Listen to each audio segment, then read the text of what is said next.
we are coming back with actually the winner deck of our last European YCS. The winner deck of YCS Lille was Fiendsmith, Yubel, and Felix is still relying on the strength of those Yubel cards. And when you're opening that card, that Nightmare Throne, you are off to a good start, that I can tell you.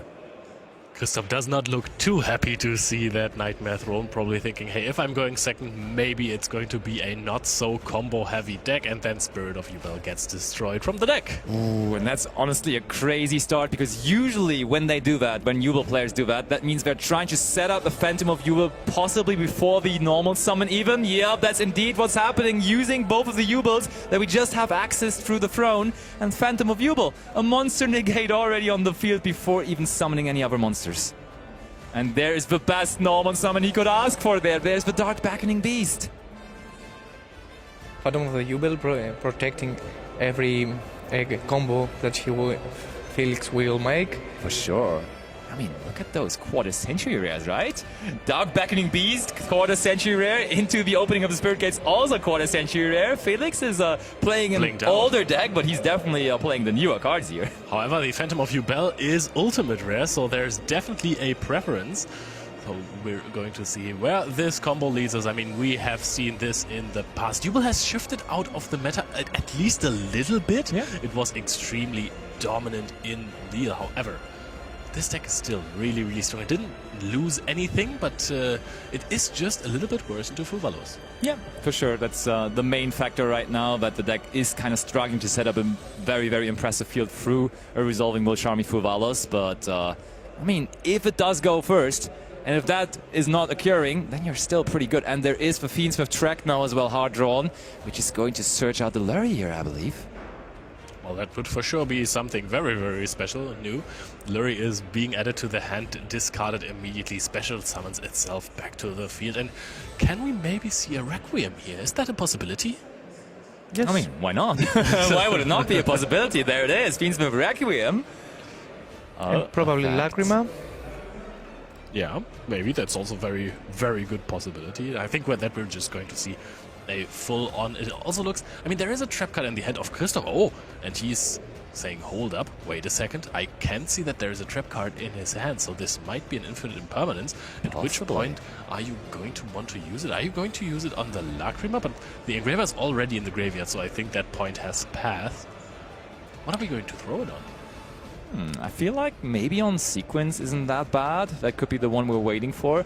Also, if there possibly maybe is a Nibiru next to it in his hand, then the combination of impermanence on the Phantom and then the Nibiru after could be great, but it is just going to be bad. Oh, but we have the Shavara in hand, of course. We search that off of the Yama, meaning we can, in response, destroy the Sequence, meaning it will resolve here. And the Shavara already coming to the field now as well, but we can only summon out a Fiend monster now. I mean, we're planning that anyways, right? So I think the Fiendsmith we are okay with this. Has a few Fiends in the back pocket. But Christoph is already laughing, shaking his head. Was like, yeah, I knew that Shavara was in the hand there. Maybe I should have seen that one coming.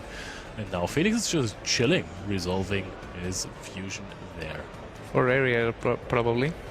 Yeah, because he did have the important start of going for the Dark Beckoning Beast, but he didn't have the normal summon of Samsara the Lotus yet. So I feel like we are now trying to exactly, through the Ariel Eater, access the Samsara the Lotus, send it to the graveyard, and we haven't even used the on-field effect, the second on-field effect of the opening of the Spirit Gates, meaning we can just bring it back here.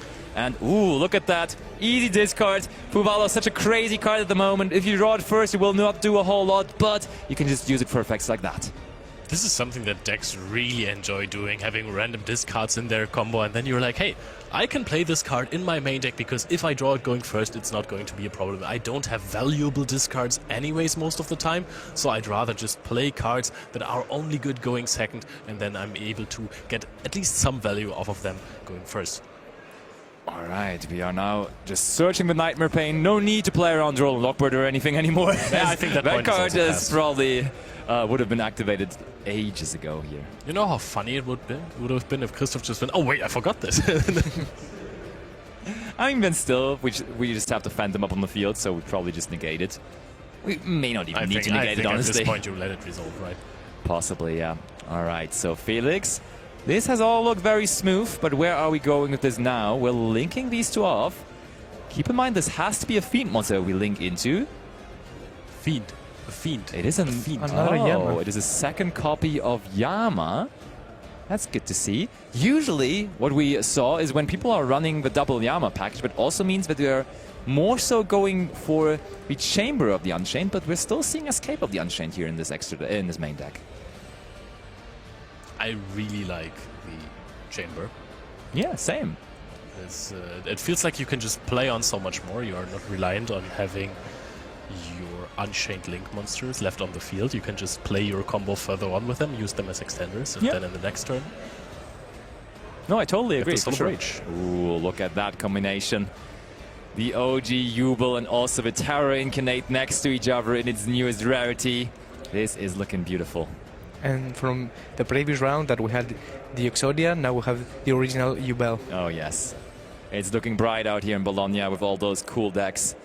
And we will have to see whether Christoph's cool deck can actually manage to get through this, because this currently, in our current Yu-Gi-Oh! Metagame, is probably one of the best decks at going first. If Yubel gets to set up a field and goes basically uninterrupted, because that Impermanence didn't do a whole lot, then it will be very, very, very tough to beat. I want to ask, which deck is better at going first? Is it Yubel or is it Mermail? Would you prefer playing Mermail over Yubel at the moment? It depends, right? I think the going second of Mermail might be a little bit better, honestly. And on the other hand, it really depends on how the opponent's deck is lined up. Because Mermail, for example, is really, really good into decks that are playing breakers, because it is able to just get them out of the hand before they get the chance to activate them.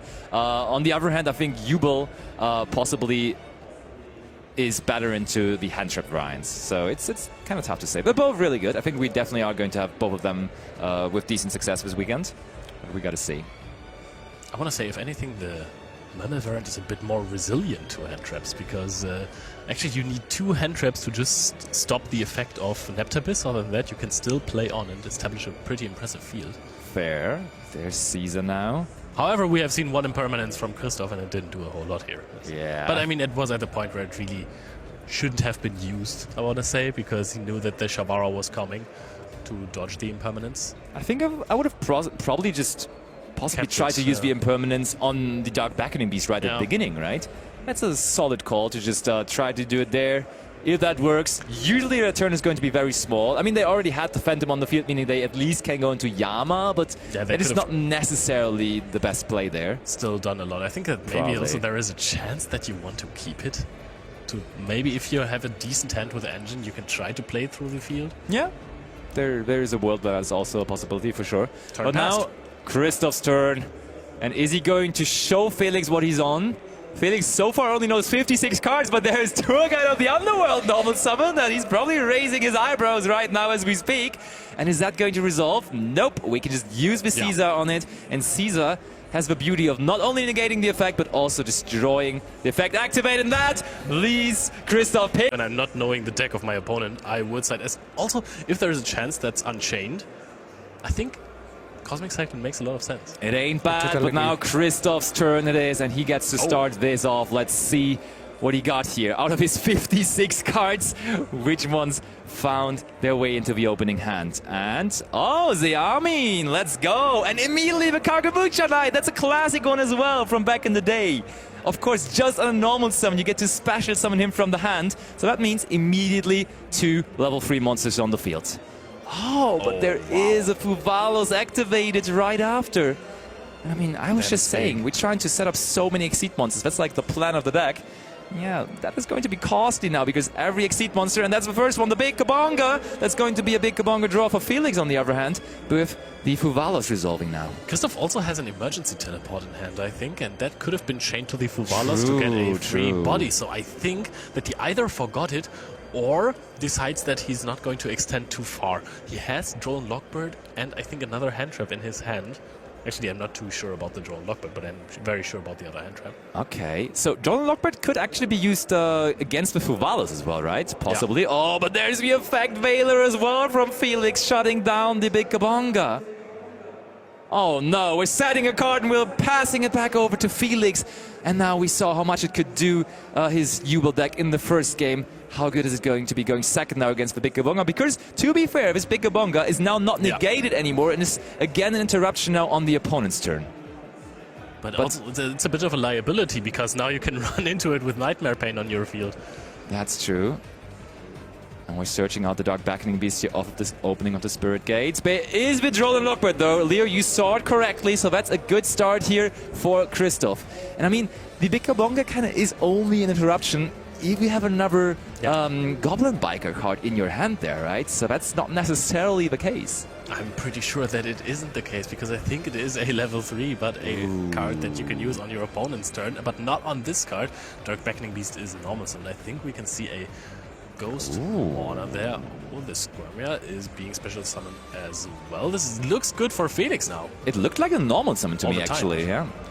I think we just normal the Squirmer there. It didn't activate or anything, you just put it to the field, so the additional normal summon was used of the Dark Beckoning Beast. We link these two off into Moon of the Closed Heavens, so the plan seems obvious. We're trying to segment into our Fiendsmith part of the deck, and that Requiem is going to bring out Fiendsmith Engraver or Lacrima first. What are we going for? Probably Lacrima to get an extra body. Yes, there it is. Lacrima is being summoned, is going to activate the effect to send the Engraver from the deck to the graveyard. Or are we going to see another trap card? I do not think so. It was a very, very cool tech in the Fiendsmith deck that Joshua Schmidt played in the first round. I'm still very excited to see how far those decks will go. And there it is, the Ghost Mourner. The Ghost Mourner on the Lacrima. Cutting off the access to Engraver is going to be kind of huge here. Yeah, for sure. And that Roland Lockbird in general is also pretty good against Yubel, so I think this one might be a tough one for Felix, and Christoph can keep himself here in the game. Okay. Oh, he had Engraver already, discarding it for the opening of the Spirit Gates. But wait, wasn't Roland Lockbird activated? And so, we're bringing something back from the graveyard. For the Spirit Gates, yes, I thought the effect was activated. No, it's all good. The Roland Lockbird does not impact this. But what are we going to do with these two now? Engraver in the graveyard is great now, yeah. That was a really, really good bait for the Mourner from Felix's side.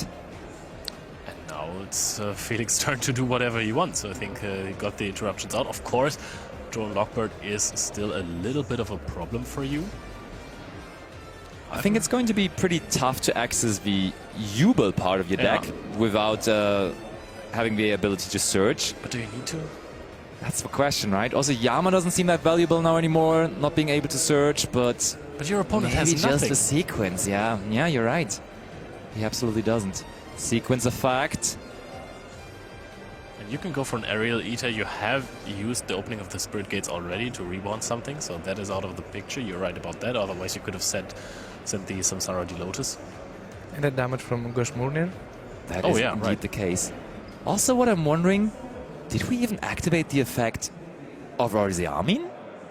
I don't think we ever searched anything with Arziamin, right? It was normal summon, then the Kagemucha Knight came out, and immediately the Fuvalas was dropped, and Christoph was so confused about it, so he just actually forgot about the searching part. So that could be valuable follow-up, honestly, if there was just a Foxitude on the hand or something. But instead, it's over to Felix now, who can use these two monsters from the graveyard. We saw that before to fusion summon out the Aerial Eater. Yep. We could go into... I think we can access the Yubel engine quite easily if we go into a Muckracker at some point. And now send Ace Samsara de Lotus to the graveyard. You're right. That's true. Very much.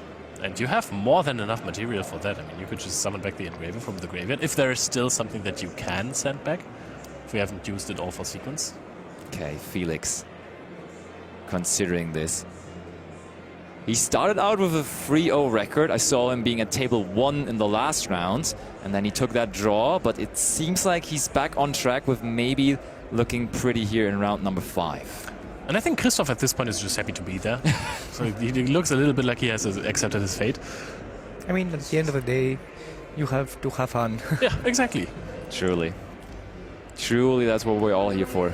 And also Squirmer is in the grave, so yeah. Felix can just banish him and special summon one level 1 Fiend monster with 0 attack and defense. The deck has a lot of tools, yeah. Engraver next. Engraver summons itself out by returning... I think... Yeah, we returned the moon. Oh no, the sequence, right? Oh no, the sequence is still on the field. It was the moon, oh yeah. Absolutely. Engraver effect now. Goodbye, Gabonga. It sounds like the name of the song. Not the song that Christoph is singing right now, that's for sure. Felix enjoys that jam quite well, though. And interesting to see that the Aerial Eater was summoned in defense position, right? How much attack does the Aerial Eater have? Yep, doesn't matter. Okay, yeah, fair enough. Okay, I will accept it. But I agree, every time you're going second, you summon everything in attack position, basically. Yeah, I mean, Aerial Eater was 2100, like, Yeah. Engraver plus Aerial Eater surely was more than just the Caesar now, so I guess we were missing out on a little bit of damage. Let's see whether that's going to hurt Felix eventually. Because Christoph is going to get another turn here. Attacks coming through. I'm checking the graveyard. Where is the Gruesome Grave Swimmer? Because I don't see it anymore. Grave Scummer, you're right, it's not there. So we must have shuffled it back. Have we shuffled it back for Aerial Eater? Yeah, maybe. Okay, it goes over to Christoph. He's checking his graveyard. Maybe now also he was looking at the army. Maybe he just realized, oh, I could have searched with the army last turn, but we missed out on that. But we do have another card to draw. Is there a tour guide from the top? But even a tour guide into that Caesar might be problematic. Let's see. Let's find out. And if the set card is really an emergency teleport, this also does not help against the DDD Wave King Caesar. Such a powerhouse of a card. It looks like a monster. This looks like it's another Psychic. Ooh, oh no, we actually ain't have that a bad, Goblin actually. Biker. Yeah, that's one of the better Goblin Bikers. That's actually the one you do max out on. That's Goblin Biker Duck Charger, and that's a pretty decent normal summon to pick up there, because you could technically special summon it out by detaching from the opponent's Exceed monsters. Or is it only from yours? Oh, it's only from... Oh no, you can detach from the opponent's side as well. And Now is that an effect that yeah, okay, that would be activating, so I think we're just normal summoning here in that case to play around the Caesar. But then the normal summoning effect, of course, also allows you to add a Goblin Biker spell trap from the deck. This might be one of the best top decks we could have gotten, honestly. You know what would have helped here? Goblin Biker Snatch Steal. That would be a card that would absolutely help here. Oh, we just attack into the sequence. Do we not play Goblin Biker spells? We do play plenty, and I don't see any cards in his hand, right? Nope. So we just... Oh, or is there a card in his hand? It doesn't look like it. Maybe Christoph also just doesn't like searching cards? That may be also... We're activating Lacrima now. Lacrima brings back the sequence. And we're activating... Oh no, we're just shuffling the deck. Lacrima back in.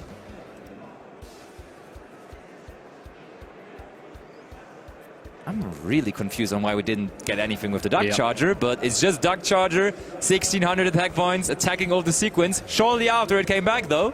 Was that maybe the Ash Blossom in the graveyard from Felix? Oh, you solved the puzzle. You solved the puzzle there. It was the Ash Blossom. I didn't even realize it was activated. Discarded. Yeah, there is now emergency teleport. You gotta try. Caesar's there to negate it. That was clear since the beginning. We all knew about it. And Engraver is again engraved. Yeah, I was gonna say, actually now the Engraver is back in the graveyard. That's a problem as well. But now Tract is being activated by Felix. I like that Felix played around the permanence and moved away from the emergency teleport column. Okay, Larry discarded Better after being safe than searched. sorry, Yep, always, always. So sometimes the Yubel deck struggles to close out games because you have a whole lot of monsters that have 0 attack. But I think we're already set up pretty well here with the Caesar, the sequence, and the Larry on the field. So I don't think we're missing much here, honestly. I just don't think he's going to Yubel this game out. Yeah. There's only 4,000 life points left, as you just said, and you can just go into a Requiem, get the Engraver back from the graveyard, and then you should also already have the damage. Probably. Let's see whether Felix sees that.